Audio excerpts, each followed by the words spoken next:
Thank you. Carrot తినేసా? Beetroot ఎట్టుంది బాగున్నాయా? Hello అండి, welcome back to my channel. ఈరోజు నేను బీట్రూట్తో చెక్కల్లాగా ట్రై చేశాను అండి. చాలా క్రిస్పీగా, చాలా టేస్టీగా, చాలా బాగున్నాయి. మీరు కూడా ఇలా ఒకసారి ఇంట్లో ఇలా ట్రై చేయండి. చాలా చాలా బాగుంటాయి. చాలా సింపుల్గా చేసుకోవచ్చండి. అరకిలో బియ్యం పిండిని తీసుకొని పావు కిలో శనగపిండి వేసి పూర్తిగా మొత్తం మిక్స్ అయ్యేలా 1 చెంచా వాము, 1 చెంచా ఉప్పు, 1 చెంచా కారం వేసుకొని మొత్తం మిక్స్ అయ్యేలా కలుపుకొని ముందుగానే తీసి పక్కన పెట్టుకున్న ఒక 4 కాయలతో బీట్రూట్ రసం తీసి పక్కన పెట్టుకున్నాను. దాన్ని కొంచెం కొంచెంగా వేసుకుంటూ కలుపుకోవాలి.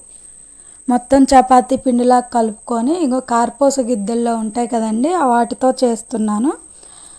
అలా వేడి వేడి ఆయిల్లో ఎత్తి అటు ఇటు తిప్పుకుంటూ కాల్చుకుంటే అలా ఒత్తుకుంటే మనకి కాలింది అని తెలుస్తుంది అన్నమాట. అసలు టేస్ట్ అయితే చాలా బాగున్నాయి. చాలా క్రిస్పీగా వచ్చాయి. ఆయిల్ కూడా అసలు పీరవలేదు. ఈ వీడియో నచ్చితే ప్లీజ్ లైక్ చేయండి, సబ్స్క్రైబ్ చేసుకోండి.